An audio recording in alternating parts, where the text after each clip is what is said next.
Imagine, during Christmas dinner, my son-in-law poured a bucket of slop on my head and said, "Here's the soup you asked for." Instead of getting angry, I calmly wiped my face, took out my phone, and dialed a number. "The $1 million gift is canceled," I said. "Before we continue, please subscribe to the channel and write in the comments what time it is where you are now." I was sitting in my study when Jennifer appeared in the doorway, her smile bright against the December gloom outside. The afternoon light caught her hair the way it used to when she was 8 years old, spinning in the backyard. "Dad, tomorrow's Christmas Eve. You have to join us. Everyone's coming. Michael's college friends, some people from my office. It'll be wonderful." I pressed my hand against my abdomen, feeling that familiar burning. Dr. Richardson had been clear about the ulcer last month. "Stress makes it worse," he'd said. "Rich foods are out." "I appreciate it, sweetheart, but my stomach's been giving me trouble. Dr. Richardson says I should stick to bland foods for a while. You all enjoy yourselves."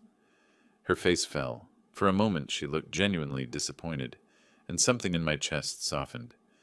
"No, absolutely not. I'll make you something special. A proper soup, nothing heavy. You can't spend Christmas Eve alone in your room. Please?"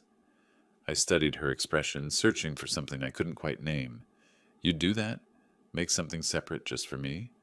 "Of course I would. You're my dad." She smiled, but something in it didn't quite reach her eyes. The observation lodged itself in my mind, like a splinter. After she left, I sat in the leather chair I'd occupied for 35 years, reviewing investment portfolios. My fingers drummed once on the armrest. Outside, snow had begun dusting the yard, covering the brown December grass in white. My mind drifted to last summer. Larry Bennett's office had smelled like old books and furniture polish. I'd signed the preliminary documents while he reviewed the details in his careful lawyer's voice. The house on Meadow Road, 3 bedrooms, updated kitchen, perfect starter home, 1.05 million. Jennifer had cried when I told her. Actually cried, tears streaming down her face while she hugged me. Michael had shaken my hand firmly, looked me in the eye.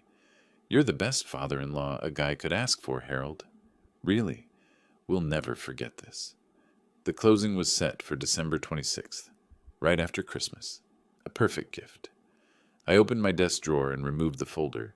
Donald Carter's business card was clipped to the front. Carter and Associates Realty, serving Greenwich since 1987. I didn't read the documents, just touched the folder, ran my thumb along the edge. Then I closed the drawer, slowly, deliberately. The next afternoon I came downstairs for water. My throat was dry, and I'd been working through some old investment reports, keeping my mind occupied. Michael stood in the kitchen, barking instructions at a young woman in catering blacks. Rental chairs were stacked near the dining room. Cases of wine lined the counter. "Need any help with the preparations? I could—" Michael barely glanced up from his phone. "We've got it covered, Harold. Professional caterer handles everything. Wouldn't want you overdoing it at your age." "I'm 65, not 90. I can still manage to—" "Really, it's fine. Go rest. That's what you're good at these days, right?" He laughed, but it wasn't friendly. The catering assistant busied herself with wine glasses, her shoulders tense. I noticed how Michael positioned himself between me and the counter space, forcing me to navigate around him. He didn't move aside. He occupied my kitchen as though it belonged to him, his movements proprietary and assured. The young woman glanced between us, uncertain whose authority to follow.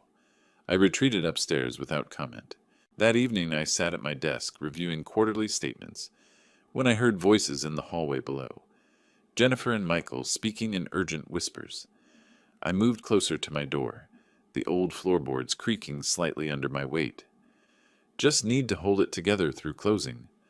After that—" Michael's voice, low and tense. I know. But he's still my father, Michael." Jennifer sounded strained. "Your father, who's been sitting on a $2 million house while we've been cramming into the guest room for 2 years? Come on, Jen. We've earned this." Okay. After the 26th, everything changes." Her voice was barely audible.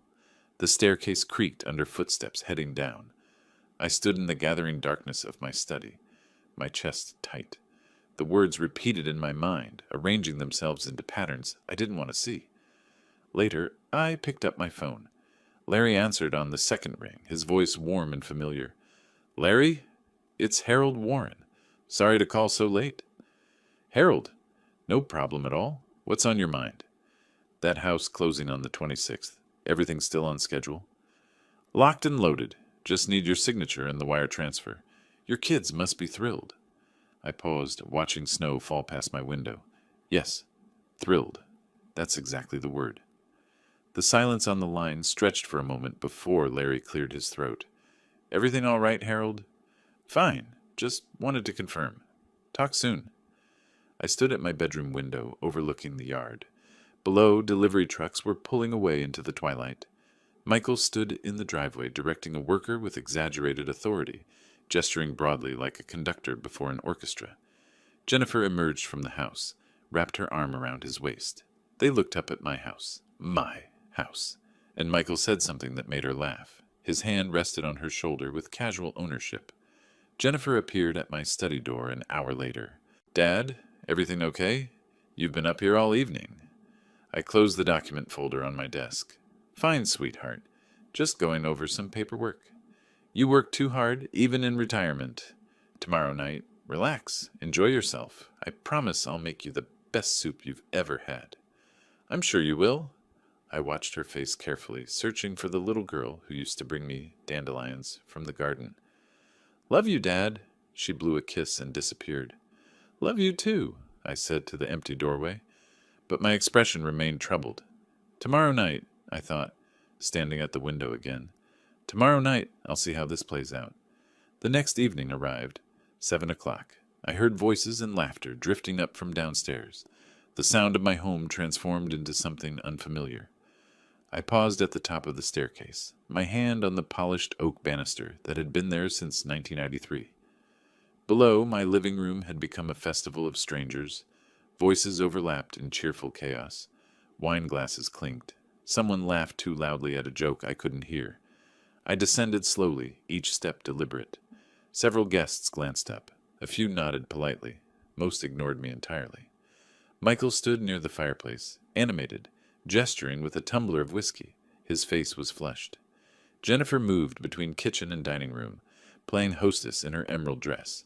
When she spotted me, her smile froze for just a moment before she approached. Dad, you came down. How are you feeling? My stomach cramped on cue. I hadn't eaten since lunch.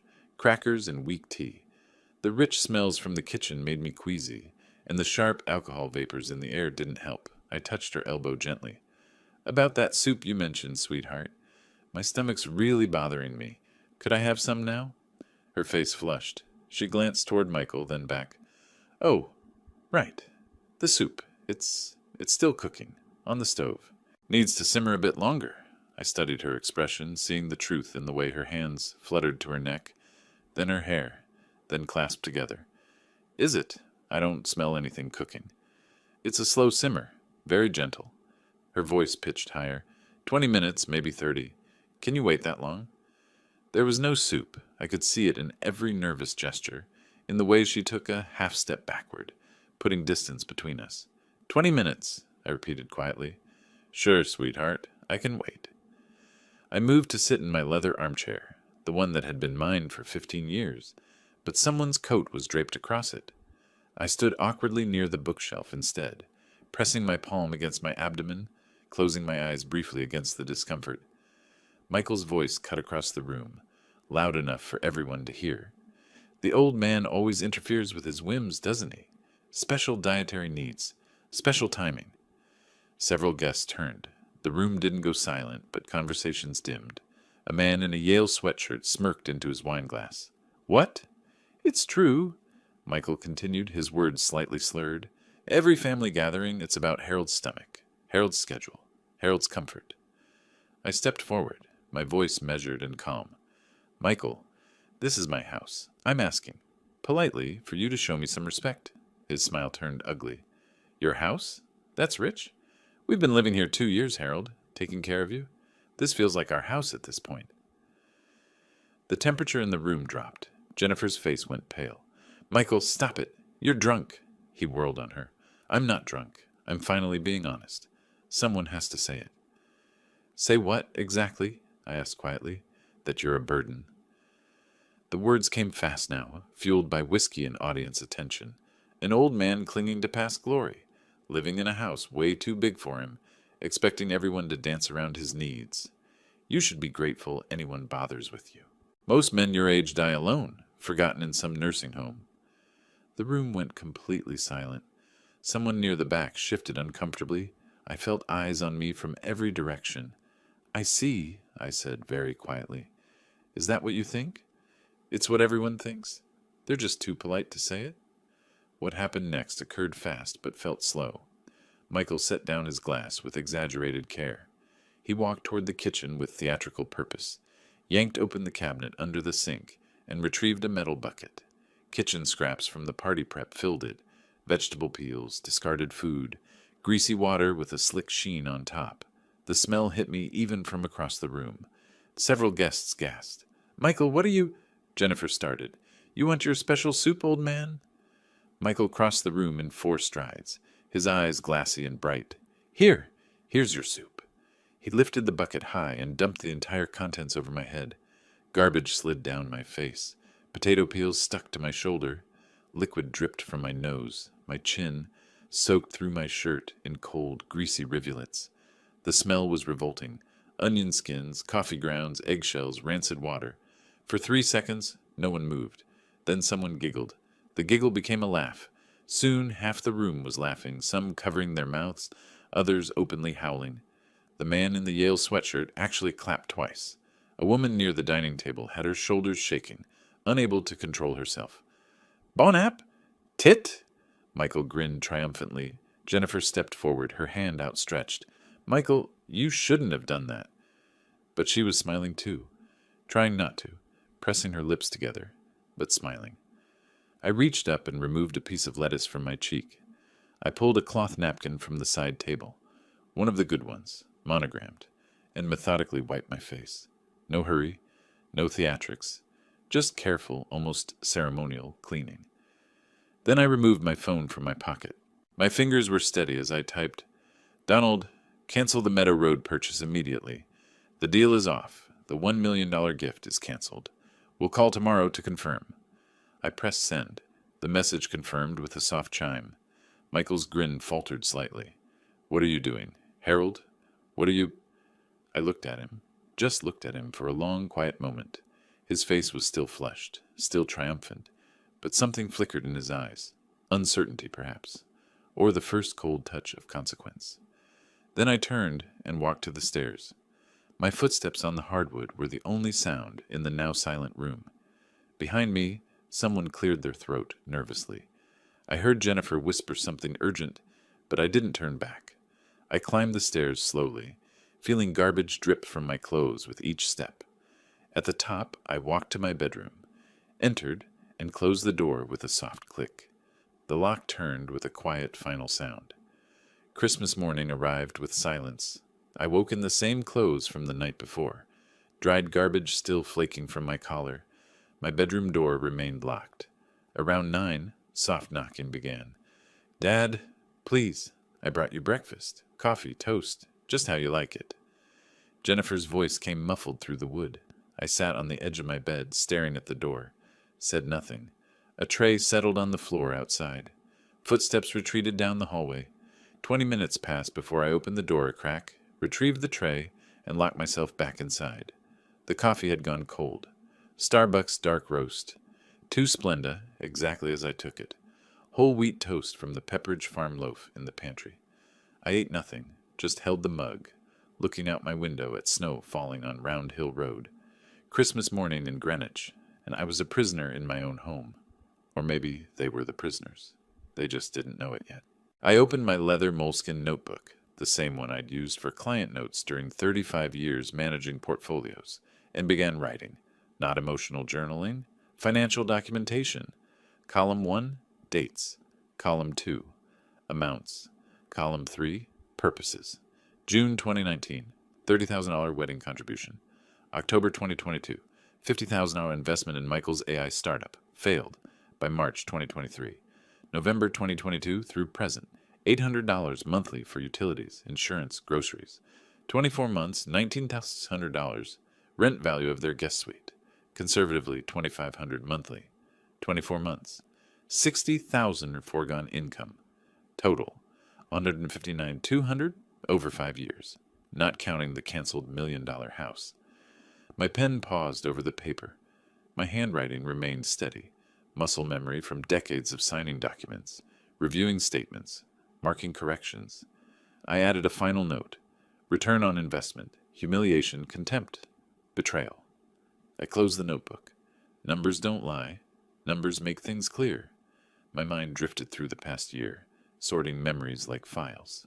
Last January, Jennifer asking about retirement accounts, mentioning estate planning, suggesting I update my will.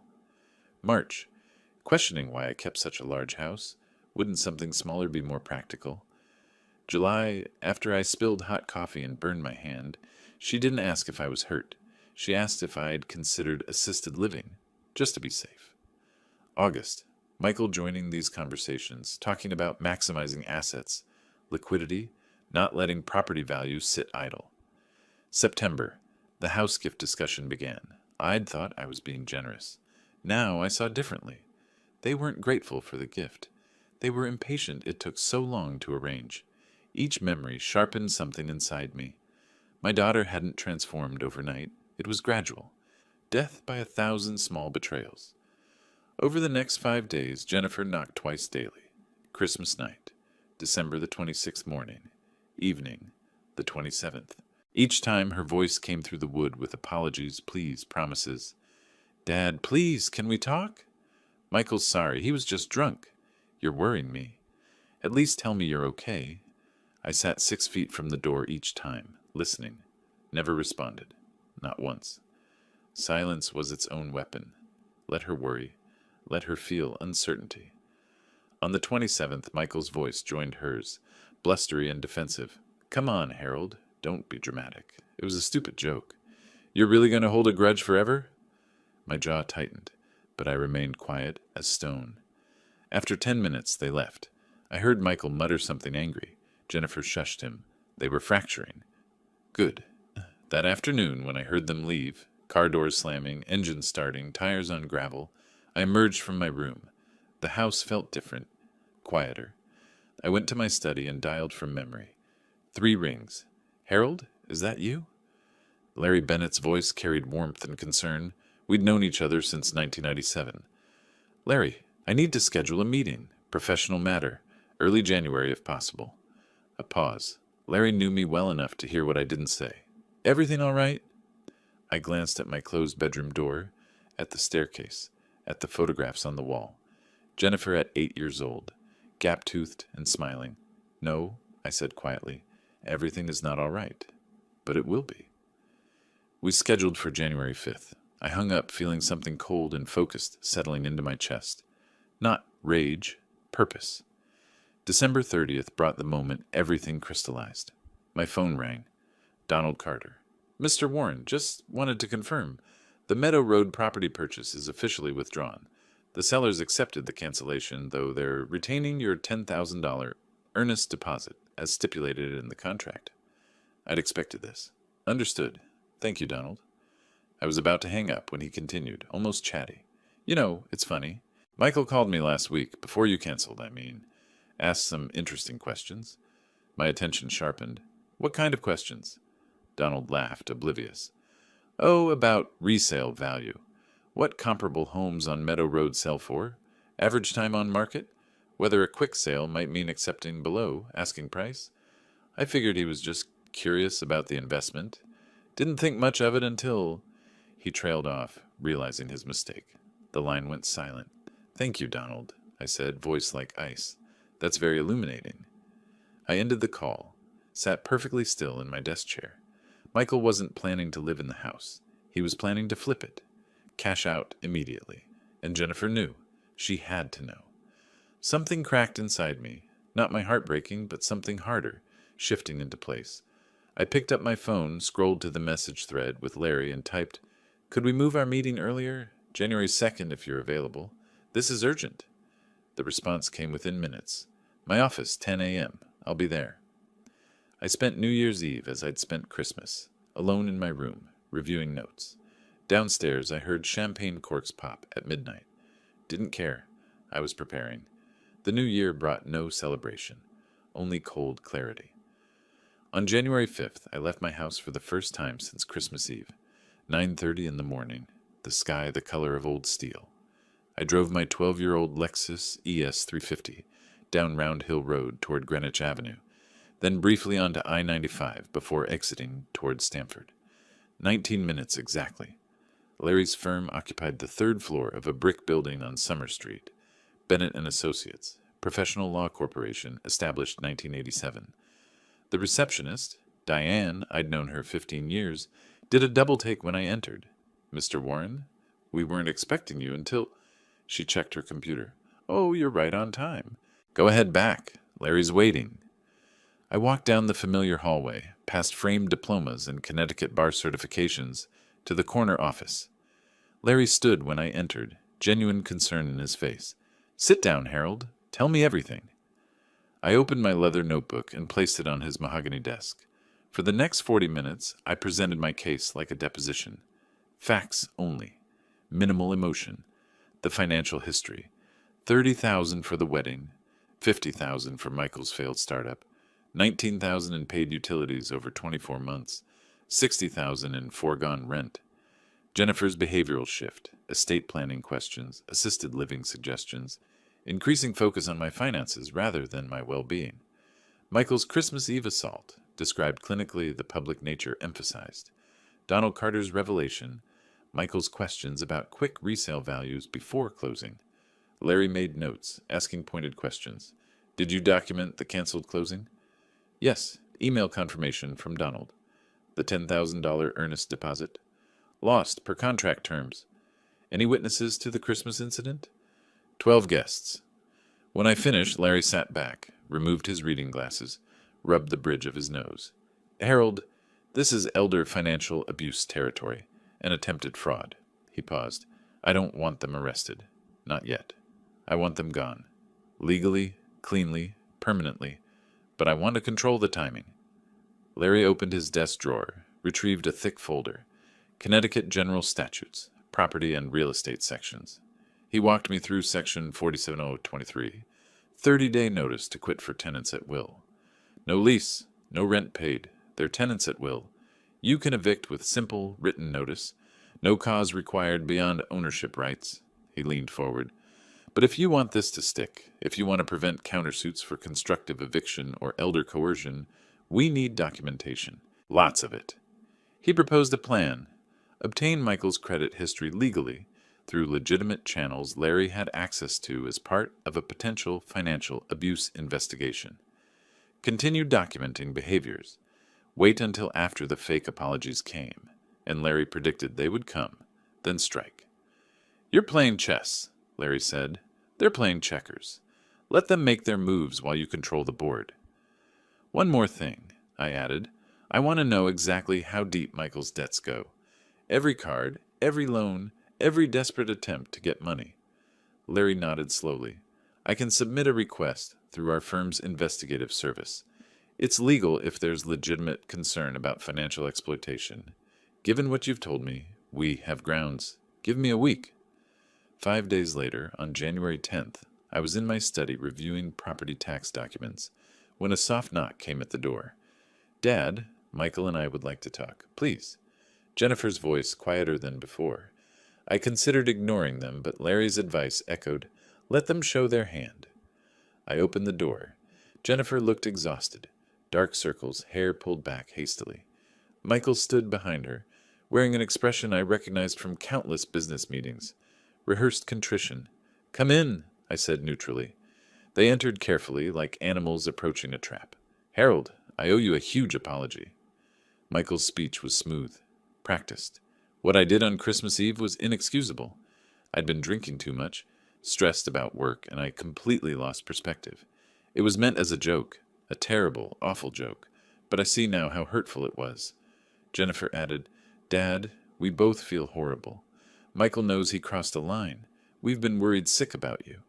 I watched them. Jennifer's hands twisted together, genuine anxiety. Michael's eyes kept flicking to my desk.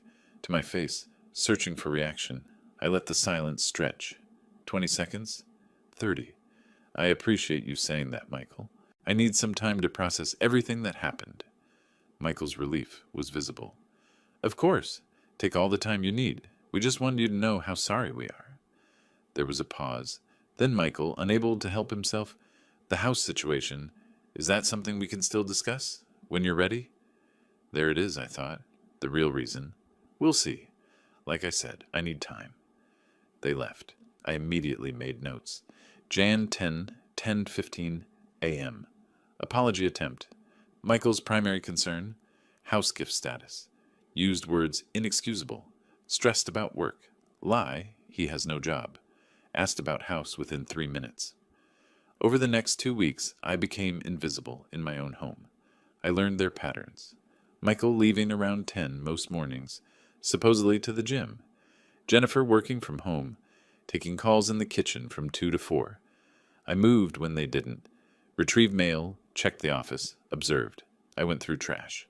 Not kitchen garbage, too obvious, but recycling bins outside, the paper shredder bag, Jennifer's bathroom wastebasket. Found a Chase statement dated January 12th. Minimum payment $485. Past due notation. A crumpled AT&T bill. Service suspended. $327 owing. I photographed everything, created dated folders, emailed copies to my secure account. On January 18th, I heard Michael on the phone in the guest room, voice low but audible. I know. The closing got delayed. It's temporary. No, he's fine. Just old and stubborn. Look, once we sort this out, I'll have access to liquidity. I promise. Pause. What do you mean, last chance? Give me until end of February, please. Longer pause. Tony, I'm good for it. Have I ever not paid you back? Apparently Tony disagreed. Fine. End of February. You'll get your 15 grand. Click. I returned to my desk, made a note. John 18, 2:40 p.m. Phone call. Name. Tony. Amount owed, $15,000. Threat implied. Deadline, end of February. Michael claims liquidity coming soon. He still thought the house gift was happening, just delayed. January 25th. A FedEx envelope arrived at Larry's office, marked for my attention. I drove to collect it, signed for receipt. Back in my car, parked in the lot, I opened it. 33 pages. Page 1. Michael David Phillips, date of birth, August 14, 1987. Current address, my house. Credit score, 542. Poor, I read methodically. 7 credit cards, all at 95 to 100% utilization. Chase Sapphire Reserve, 22,000 balance, 22,000 limit. American Express Blue, 15,000. Capital One Venture, 18,000. Discover, 12. Citi, 8. Bank of America, 6. Wells Fargo, 4. Total, $85,000. 2 personal loans. Lending Club, $15,000 at 24% APR. Marcus by Goldman Sachs, $12,000 at 21%. Monthly debt service, approximately $3,200. Current income, 0. Page 17 made me go still. Recent credit inquiries. Home equity line of credit. First Republic Bank. Application date 11/18/2024. Denied. Property address 47 Round Hill Road, Greenwich, CT. Michael tried to borrow against my house 2 months ago, while living under my roof, while I was planning to gift them $1 million property. I sat in the parking lot, winter sun streaming through the windshield. Didn't feel angry, felt vindicated. Every suspicion confirmed, every doubt erased. I drove home, placed the report in my locked desk drawer next to the notebook. The lock clicked with a solid final sound. The evidence was complete. Now came the reckoning. Early February arrived with winter still gripping Greenwich. I'd spent the final days of January reviewing my evidence, ensuring nothing was overlooked. On February 5th, Donald officially notified the prospective buyers that the Meadow Road deal was canceled. 2 days later, the consequences arrived. Michael retrieved the mail around 11. I heard him outside, then his footsteps returning. A pause, then faster movement, almost running back inside. 3 minutes later, my study door slammed open without knocking. Michael stood in the doorway, Jennifer behind him, both looking like they'd seen something terrible. He waved a certified letter like a weapon. What is this? What did you do? I removed my reading glasses slowly, set them on the desk. I assume you received notice about the canceled house purchase. I informed Donald in December. Michael stepped forward aggressively. This letter says we owe $15,000 to people we've never met for a house we never got. I kept my voice level. You owe that money because the cancellation created financial damages for innocent third parties. That's how contracts work. Jennifer's eyes filled with tears. Dad, how could you? We apologized. We tried to make things right. And you just destroyed our future over one mistake? I stood slowly, deliberately. One mistake? That's what we're calling Christmas Eve? Interesting. Michael's voice rose. I was drunk. I apologized. You're really going to hold a grudge forever over a stupid joke? It wasn't a joke, I said, and it wasn't just that night. But let's discuss that. I walked to my desk, opened the locked drawer, removed a manila folder. Inside, printed emails, handwritten notes, highlighted sections. Michael, do you remember speaking with Donald Carter on December 20th? 4 days before Christmas. 4 days before you poured garbage on me. Michael's bravado flickered. What are you talking about? I read from the notes, word for word. Conversation between Donald Carter and Michael Phillips, December 20th, 2024, 3:45 p.m. Michael inquired about resale values for properties on Meadow Road. Specifically asked, what's the realistic sale price if we wanted to move quickly? Like, within 3 months of closing. Also asked about average days on market, whether quick sales typically require price reductions, and whether $850,000 would be achievable for a fast transaction. I looked up. The house was valued at $1.05 million. You were planning to sell it for $850,000 immediately, a $200,000 loss in value. Where was that money going, Michael? The room went silent. Jennifer turned to him, face pale. You were going to sell it? The house Dad was giving us? Michael's face reddened. So what? Once it's ours, we can do whatever we want with it. That's what property ownership means. My smile felt cold on my face. Except it was never going to be yours. It was a gift, given in good faith, based on trust, which you violated before you ever received it. This is ridiculous, Michael sputtered. You can't hold preliminary questions about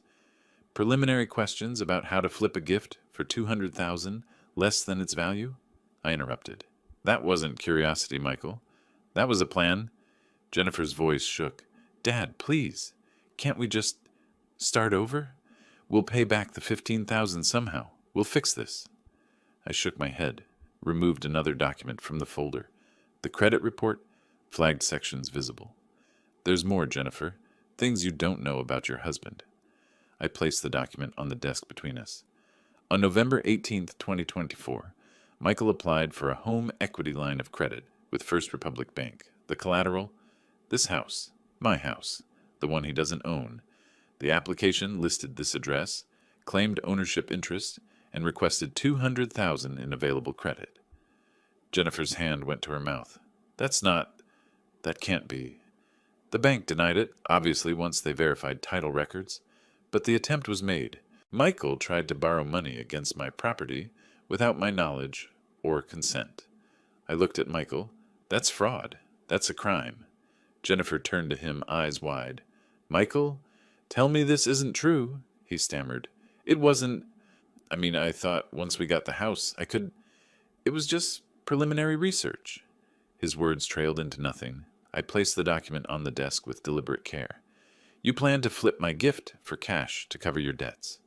When that didn't work fast enough, you tried to fraudulently use my home as loan collateral. And when I objected to being treated like garbage, literally, you called me dramatic. I sat back down. The gift is canceled, permanently. I suggest you figure out how to handle that lawyer's letter on your own. 5 seconds of silence. Then Michael exploded. You self-righteous old man! We gave up 2 years living in this prison, taking care of you, dealing with your complaints, your problems. We earned that house. My voice cut through like ice. You lived rent-free in a $2.3 million home. I paid your bills. You earned nothing. Michael lunged forward, not attacking, but aggressive, intimidating. You think you can just screw us over? You think there's no consequences? We'll sue you for everything you've got. I didn't flinch. For what? Canceling a gift that was mine to give or withhold? Be my guest. I have an excellent attorney. You'll regret this, Michael hissed. I'll make sure of it. Is that a threat? I should document that. Jennifer sobbed. Dad, please. I know Michael made mistakes. I know we both did. But we're family. Doesn't that mean anything? I looked at my daughter. For a moment my expression softened, but only slightly. It meant everything, Jennifer. That's why this hurts. But family doesn't scheme and defraud and humiliate each other. We can fix this, she pleaded. We can make it right. Just give us a chance. I walked to the door, opened it wide. This conversation is over. I have nothing more to say to either of you. They stood there, stunned. Jennifer pulled at Michael's arm. As they moved toward the door, I called after them. One more thing. Start looking for apartments. You won't be staying here much longer either. The door closed behind them with a decisive click. Late February passed in frozen silence. Michael and Jennifer stayed in their room, emerging only for necessities. I heard arguments through the walls, their voices tight with panic and rage. Jennifer crying late at night. Michael's angry phone calls trying to find attorneys. 3 lawyers refused his case once they learned Larry Bennett represented me. By early March, I sensed Michael would try something desperate. I was right. On March 5th, at 2:17 in the afternoon, someone called Connecticut Department of Social Services, Adult Protective Services Division. The voice was male, mid-30s, slightly nervous. I'm calling about an elderly man I'm concerned about. Harold Warren, 65 years old, lives on Round Hill Road in Greenwich. I'm a neighbor. He's been acting strangely, giving contradictory orders about his property, talking about canceling major financial transactions he already committed to. Seems confused. I'm worried someone might be taking advantage of him, or he might have early dementia. The intake specialist made notes. Can we reach you for follow-up? I'd rather stay anonymous. Don't want neighborhood drama. But please, someone should evaluate him. He's clearly not thinking straight. The call disconnected. Larry phoned me that evening. They'll probably send someone within 3 business days. Standard protocol. When they arrive, be cooperative. Take whatever assessment they offer. You'll be fine. 3 days later, March 8th, 10:30 in the morning, my doorbell rang. I'd been expecting it. I opened the door to find a woman in her late 40s. Professional attire. Laminated ID badge visible. Mr. Warren, I'm Patricia Delgado from Adult Protective Services. I apologize for arriving unannounced. We received a concern call about your well-being. May I come in? I opened the door wider. Of course, please. We sat in the living room. She explained. Someone reported concerns about confusion, irrational property decisions, potential cognitive decline. I need to ask, do you feel you're being pressured or taken advantage of by anyone in your life? I almost smiled. Quite the opposite. I recently discovered family members were attempting to take advantage of me. I took appropriate legal action. Someone apparently didn't like that. She nodded thoughtfully. Would you be willing to participate in a brief cognitive screening, just to document that you're capable of making your own decisions? Absolutely. I insist on it. Ms. Delgado removed a clipboard with printed forms. This is the mini mental state examination. Standard screening tool. Maximum score is 30 points. Most people over 60 score between 24 and 30. Below 24 suggests cognitive impairment. She began. What is today's date? March 8th, 2025. What day of the week? Saturday. What season are we in? Early spring. What country are we in? United States. She continued through orientation questions, all of which I answered correctly. Memory testing. She gave me 3 words to remember, asked me to repeat them immediately, then again after 5 minutes. I recalled 2 perfectly. The third took a moment, 1 point deducted, but within normal range. Attention tasks. Serial subtraction of 7 from 100. I closed my eyes briefly to concentrate, worked down to 72 before a slight hesitation, then self-corrected and continued. Language exercises, naming objects, following 3-step commands, writing a complete sentence, copying a geometric design. 23 minutes later, she set down her clipboard. Mr. Warren, You scored 29 out of 30. That's excellent for any age, let alone 65. You're well above the threshold for concern. And the person who called you? Her expression hardened slightly. Between us? The complaint appears to have been malicious. Someone wanted to create problems for you. I'm closing this case and noting that in my report. If this was retaliation for you taking legal action to protect yourself, that's abuse of the reporting system. She stood, shook my hand. You're clearly quite sharp, Mr. Warren. Good luck with your family situation. After she left, I returned to my study and sent Larry a text.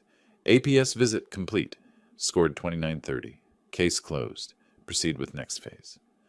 4 days later, March 12th, 4 o'clock in the afternoon, I stood at the bottom of the staircase. Michael, Jennifer, please come to the living room. We need to discuss your housing situation. Silence for 30 seconds. Then footsteps.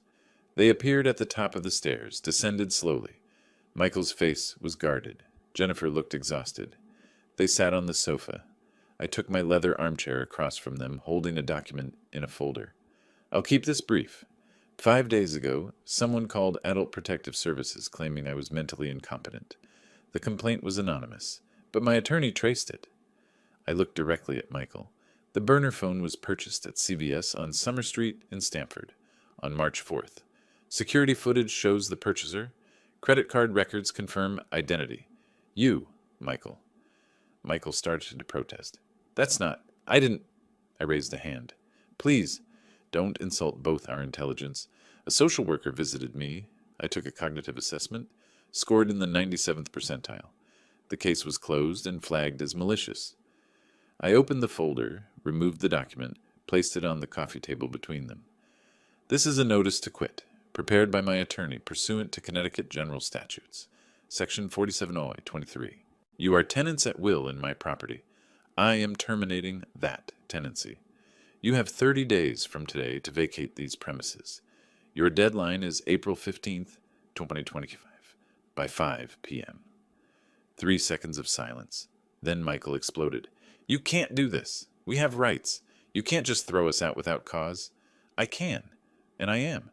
Connecticut law is clear. You pay no rent. You have no lease. I want my property back. That's sufficient cause. Jennifer's voice broke. Dad, please.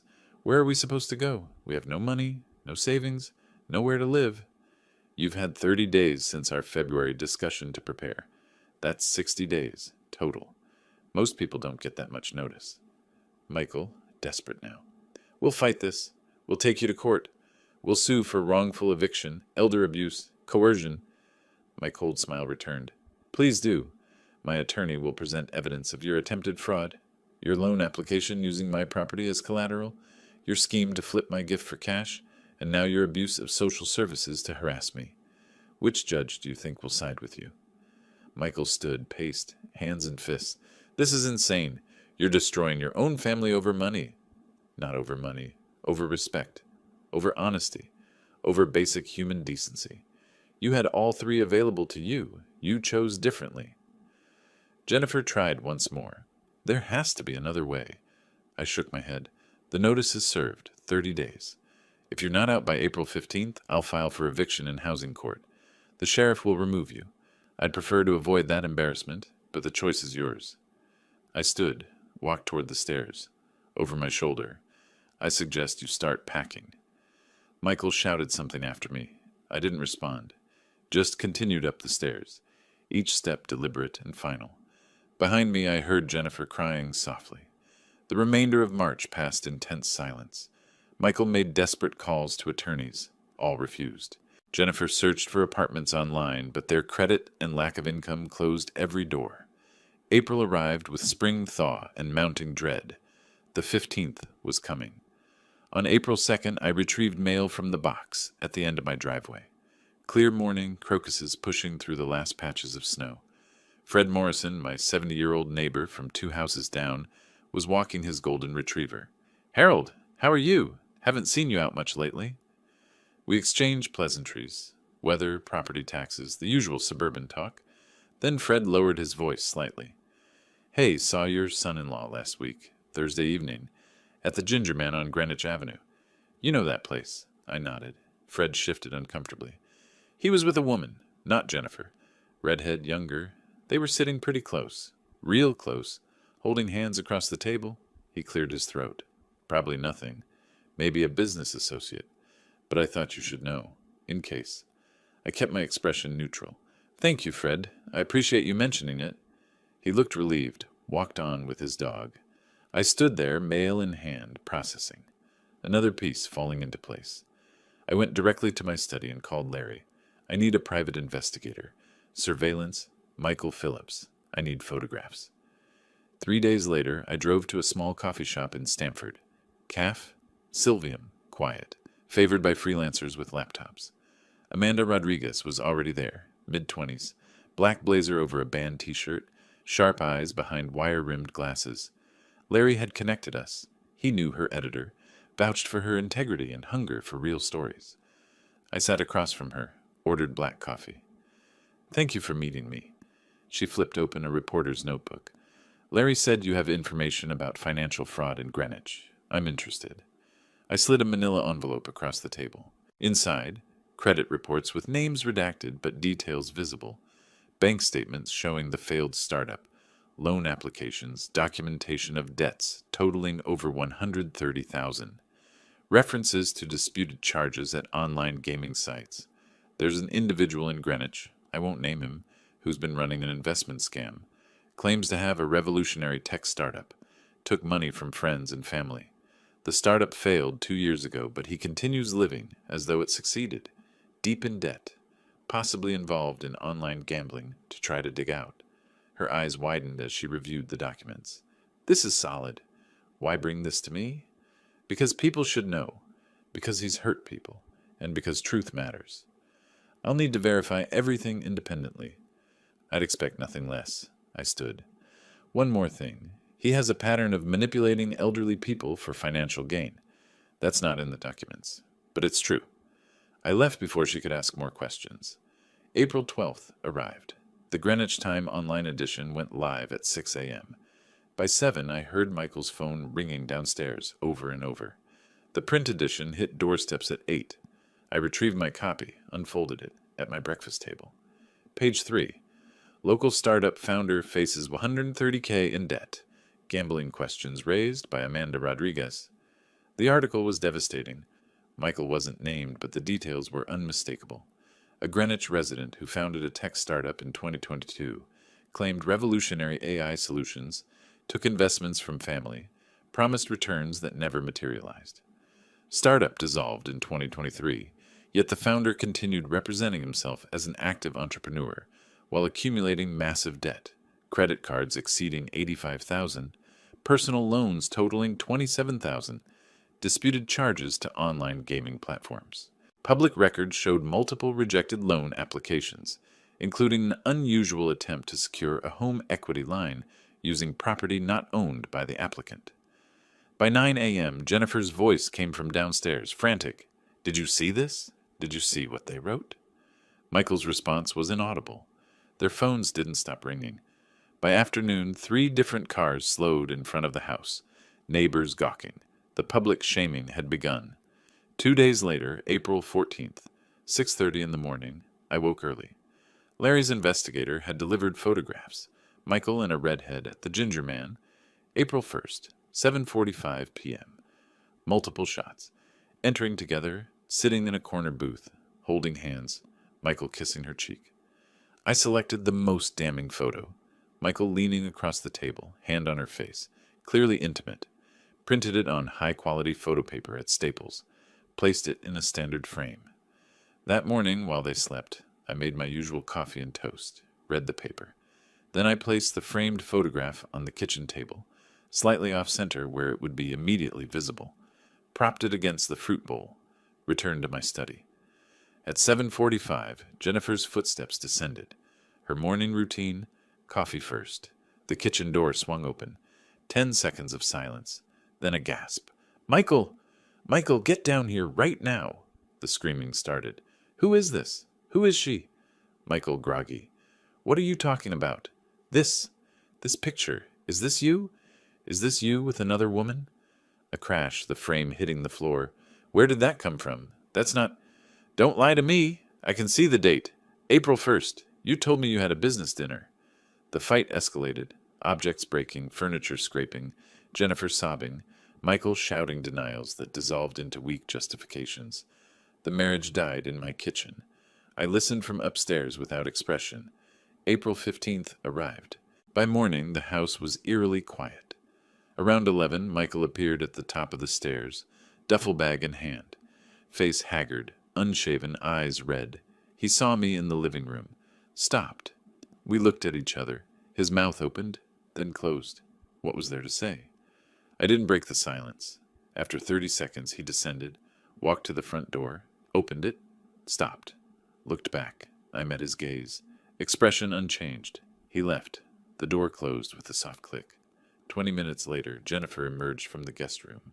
She looked shattered, face blotchy, eyes swollen, same clothes from yesterday. She descended slowly, each step an effort. Dad, I'm so sorry. About everything. I'm filing for divorce. I know I don't deserve to ask, but could I stay here? Just a little longer, until I find a place. She was crying. I have nowhere else to go. I'll pay rent. I'll do whatever you ask, please. I stood at my study door, arms crossed, studying her. My daughter. Who chose a criminal over her father? Who smiled when I was humiliated? Who was only here now because she had no other options? Is this remorse or desperation? Finally, come to my study. We need to discuss terms. 24 hours after Michael's departure, Jennifer knocked on my study door. She'd showered, changed clothes, looked marginally more composed. You said we needed to discuss terms. I'm ready. I gestured to the chair across from my desk, the same chair where clients once sat. Professional distance maintained. If you stay here, you're no longer my dependent. You're a tenant. That means rent. $500 per month. Due the first of each month. She nodded quickly.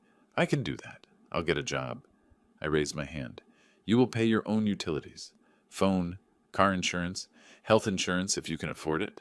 I will not receive bills with your name on them. Okay, yes. You will attend family therapy, weekly sessions with a licensed therapist. I've already compiled a list of qualified professionals. You'll choose one and provide me with confirmation of your appointments. She blinked. Therapy? Yes. I need to know you understand what went wrong, how you allowed yourself to be manipulated, how you can prevent it in the future. Her voice was small. I'll do it. I leaned back. These are not negotiable. If you miss rent, you leave. If you skip therapy, you leave. If you bring Michael into my home or provide him with any support, financial or otherwise, you leave immediately. Are we clear? She nodded, tears forming. Crystal clear. Thank you, Dad. Thank you for giving me another chance. I didn't smile. Don't thank me yet. Prove you deserve it. The first 2 weeks of April were a trial period. Jennifer stayed in the guest room, kept to herself, started job searching online. I watched carefully for signs this was manipulation versus genuine change. On May 1st, she brought me a personal check, number 1001, first check in a new account, $500, signed and dated. I examined it professionally, nodded, took out the receipt book I'd bought at Staples specifically for this purpose. Thank you. Rent received for May. I filled out a receipt, tore it off, handed it to her. The formality reinforced everything. On May 8th, a certified mail envelope arrived. I signed for it, carried it to my study.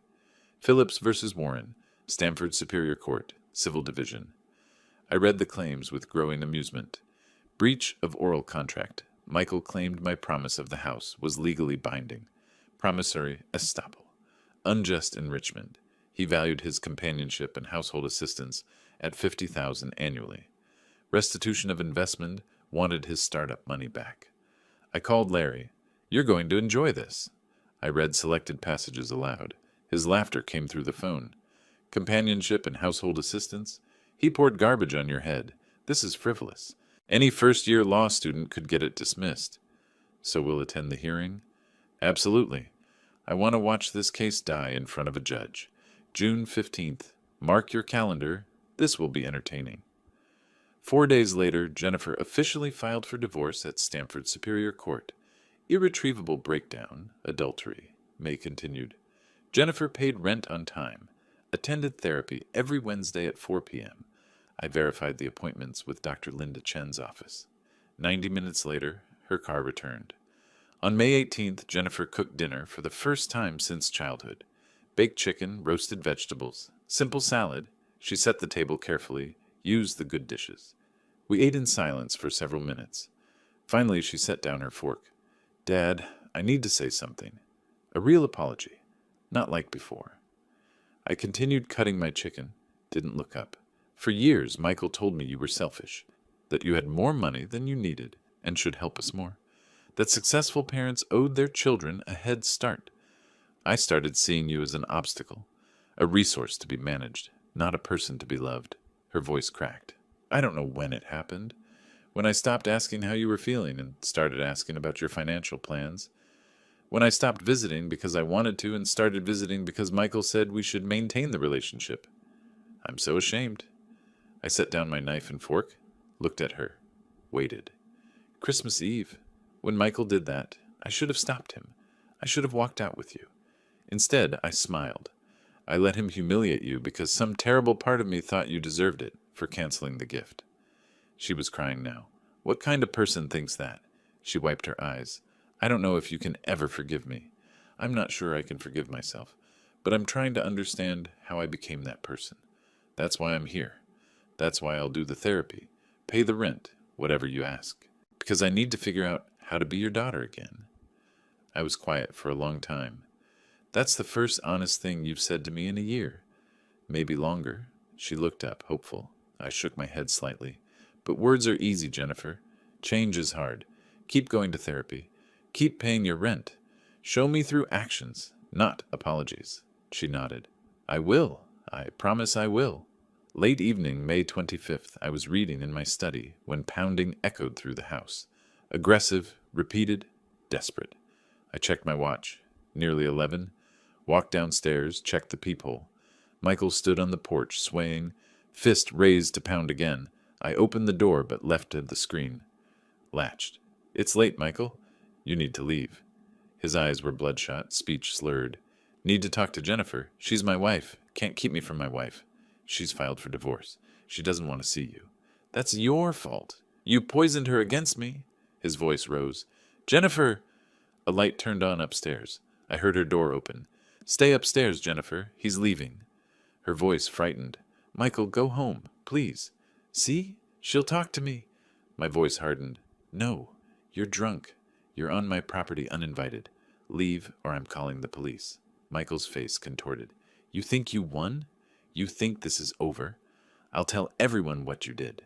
The newspapers. How you manipulated us. Destroyed us out of spite.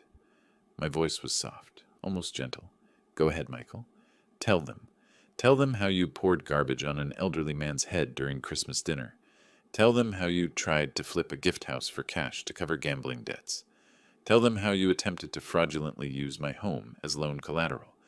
Tell them how you cheated on your wife. Please. That will definitely win sympathy. His face drained of color. The fight went out of him. He staggered backward off the porch. This isn't... You can't... I closed the door, locked it, returned to my study. From the window, I watched him stumble to his car, fumble with keys, drive away in unsteady zigzags. I picked up my phone, called the Greenwich Police non-emergency line, reported a likely drunk driver, provided vehicle description and direction of travel, then returned to my book. The first 2 weeks of June passed quietly. Jennifer paid rent, continued therapy, started her library job. Then June 15th arrived. Larry picked me up at 9. Ready to watch a case implode? Ready. We drove to Stamford Superior Court, parked in the structure, walked across the plaza toward the limestone building. Inside, security, metal detectors, the familiar courthouse smell of floor wax and recycled air. Third floor, courtroom 3B. Judge Patricia Womack's courtroom was utilitarian. Wood paneling, state seal behind the bench, fluorescent lighting. Michael and Thomas Hayward were already seated at the plaintiff's table. Michael wore an ill-fitting suit, probably borrowed. He looked thin, haggard. When I entered, his eyes tracked me with hatred and fear. Larry and I took our seats at the defense table. He opened his briefcase, organized folders, labeled tabs. Every document, in perfect order. At 10:02, the bailiff called, "All rise!" The Honorable Judge Patricia Womack presiding. A woman in her late 50s, steel-gray hair, no-nonsense expression, took the bench. "Be seated. Case number CV 2025-3847, Phillips v. Warren. Mr. Hayward, you may present your opening argument." Hayward's opening was rambling, desperate. Harold made a clear promise. Michael relied on it. Broken promises have consequences. Judge Womack listened with increasing impatience. When Larry stood, his voice was calm, precise, devastating. "Your Honor, Connecticut law is unambiguous. The statute of frauds, section 52-50, explicitly requires contracts for real estate to be in writing. Oral promises regarding property are legally unenforceable, regardless of the plaintiff's reliance." He placed a document before the judge. Printed statute, relevant sections highlighted. The plaintiff presents no written contract, no signed agreement, no documented promise. Only his claim that words were spoken. Hayward objected, but the defendant had clear intent. He contacted a realtor.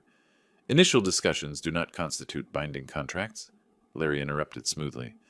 "The defendant retained the right to cancel at any point before closing, which he did, legally and properly."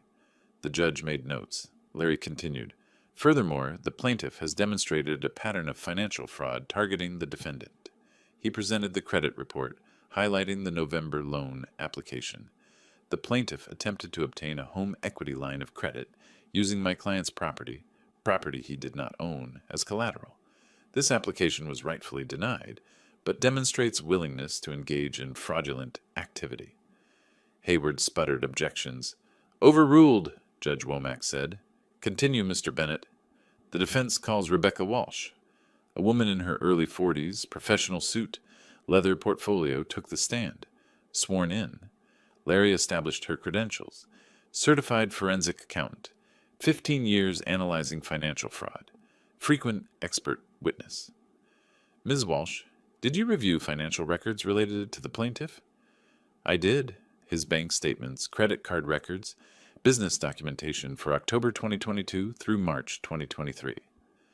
"What did you find regarding the $50,000 payment he claims was an investment requiring repayment?"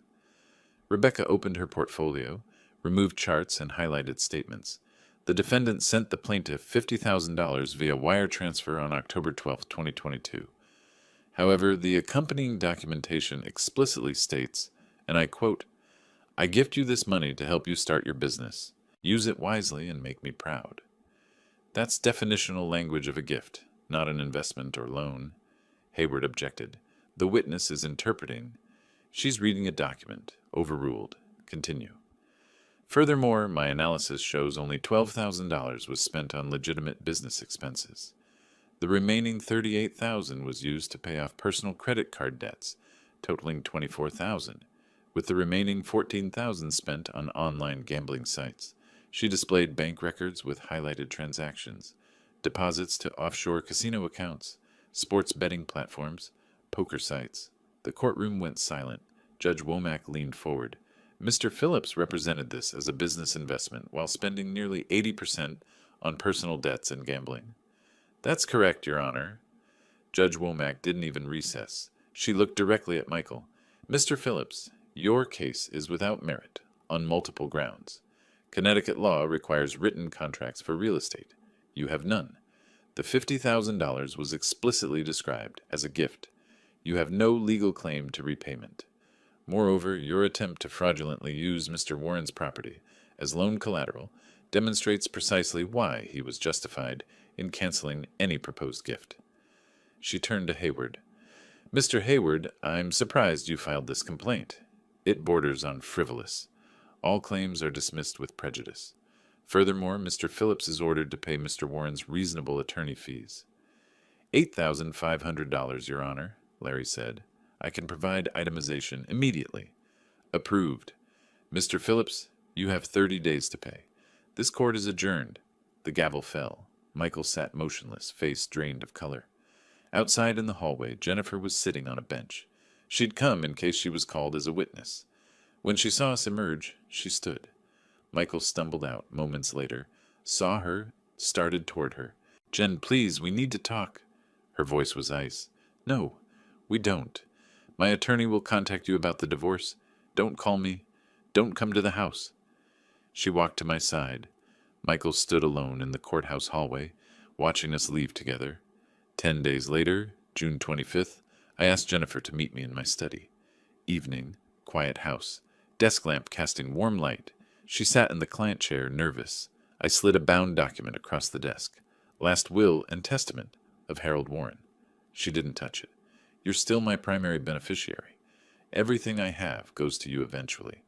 But there are conditions. I opened to a tabbed section, pointed. The estate transfers to a trust managed by Larry. You receive monthly distributions equivalent to modest living expenses. Full control transfers to you at age 45, but only if you meet certain requirements. Her voice was small. What requirements? Demonstrate 5 consecutive years of financial responsibility, steady employment, no significant debt. Complete at least 2 years of therapy with documented progress. If you marry again, your spouse has no claim to trust assets. Without a prenuptial agreement, I would have approved. Her eyes filled with tears. You don't trust me. My voice softened slightly. I'm protecting you. From opportunists. From yourself. These conditions aren't punishment. They're guardrails. Show me you can manage money responsibly, maintain emotional health, make wise decisions, and the money is yours. But there won't be easy access. The house? You can't sell it for 10 years after my death. Live in it, rent it out, whatever. But not sell. I won't have it flipped for cash. She nodded slowly. I understand. I accept. Thank you for not cutting me out completely. You're my daughter. I love you. But love doesn't mean enabling bad decisions. She stood, walked around the desk, hugged me, tentative at first, then genuine. I stiffened initially, then carefully placed one hand on her back. Brief, formal, but real. July arrived with summer heat and cautious optimism. Jennifer paid July rent before I woke. The check appeared under my study door. July 15th, she came home excited. Dad, look! She showed me a letter. Greenwich Library offered me the administrative coordinator position. $68,000 a year, full benefits. Start August 1st. I read it carefully. Congratulations, that's a solid position. I know it's not glamorous, but it's honest work, and it's mine. Honest work is more valuable than you realize. Be proud of it. The weeks established a rhythm. Wednesday afternoons, her car left for therapy, returned 90 minutes later. Thursday evenings, she cooked simple dinners, set 2 places. We ate together with minimal conversation but no tension. Saturday mornings, we shopped for groceries together. She helped with the garden, weeding, watering, reading the gardening book I'd left on the porch table. By August, I realized I hadn't checked her therapy attendance in 3 weeks. I simply trusted she was going. On August 15th, the divorce decree arrived. Jennifer brought it to my study unopened. It's final today. Do you want to read it? I shook my head. That's your business, but I'm glad it's done. She opened it, scanned the language, laughed bitterly. The prenup. Michael insisted on it 7 years ago because I had nothing and he was so confident. Now it protects me from his debts. Ironic. Irony is often instructive. A week later, Larry called. Michael filed for bankruptcy. Chapter 7. He's moving to his brother's place in Bridgeport. Thank you for letting me know. After hanging up, I sat quietly. No triumph, no pity, just closure. September arrived with early autumn, my 66th birthday. September 5th. Jennifer spent the afternoon in the kitchen. Around 2 p.m., she appeared in my study doorway. Dad, did your doctor say anything specific about the soup? Like which vegetables are safest? I consulted my memory of Dr. Richardson's guidelines. Carrots, celery, potato are fine, nothing acidic. Low sodium, simple broth base. She nodded, returned to the kitchen. At 5, Fred Morrison arrived. Oxford shirt, khakis, bottle of modest wine. Harold, happy birthday. 66. You're still a youngster. At 6, Jennifer called us to the dining room. The table was set properly. Cloth napkins, good dishes, candles. In the center, a tureen of soup, steam rising gently. She ladled soup into my bowl first. Clear broth, soft vegetables, aromatic but mild. She met my eyes. The soup I promised you 9 months ago. I'm sorry it took so long. We ate. The soup was good. Not elaborate, but carefully made, appropriate for my needs. After the main course, Jennifer stood, glass in hand. I need to say something. Dad, I'm so sorry for everything, for letting greed blind me, for choosing material things over our relationship, for standing by while someone humiliated you in your own home. Her voice cracked, but she continued. You were always there, supporting me, helping me, loving me, and I took it all for granted. I treated you like an obstacle instead of my father. Tears now, but she didn't look away.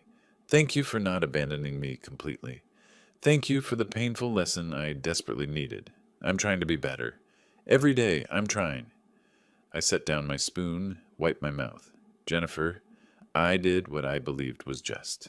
Not revenge, justice. Michael got what he deserved because his actions warranted consequences. You got a second chance because I believe you can learn from mistakes. I paused. But the chance is only opportunity. What you do with it, that's entirely your choice. Keep making good ones. Fred raised his glass. To second chances and good choices. Later, after Fred left and Jennifer was cleaning the kitchen, she paused by my study. Dad? I looked up. She crossed the room, bent down, hugged me. No hesitation this time. I set down my book, put both arms around her, held her. I love you, Dad. I love you too, sweetheart. Night fell. The house grew quiet. I took my cup of soup. Jennifer had saved some for me, reheated it, and walked to the porch. The wicker chair creaked as I sat. September evening, crickets singing, the garden visible in fading light. The roses still blooming. The maple tree showing first hints of color change. I sipped the soup, feeling its warmth, its simplicity, its care. 9 months ago, I stood in my living room, covered in garbage, humiliated, betrayed by the people I'd loved most. Now I sat in peace, my daughter's sincere apology echoing, justice served, boundaries established, relationships rebuilt on better foundations. People say revenge is a dish best served cold, but I learned something different. Justice is a dish served at the right time, in the right portion with the right recipe. And that recipe is simple. Respect, dignity, and knowing your worth. Respect yourself enough to demand it from others. Maintain dignity even when others lose theirs. Know your worth so you never settle for being treated as less than you are. Michael never learned those lessons. Jennifer's learning them now. And me? I simply remembered what I'd forgotten while being generous. Kindness without boundaries isn't kindness. It's enabling. Real love includes accountability. Sometimes the greatest gift you can give someone is letting them face the consequences of their choices, then offering a hand up when they're ready to change. I finished the soup, watched the stars emerge, felt the autumn breeze. Peace. If you like this story, please like this video, subscribe to the channel, and share your impressions of this story in the comments. To listen to the next story, click on the box on the left. Thank you for watching.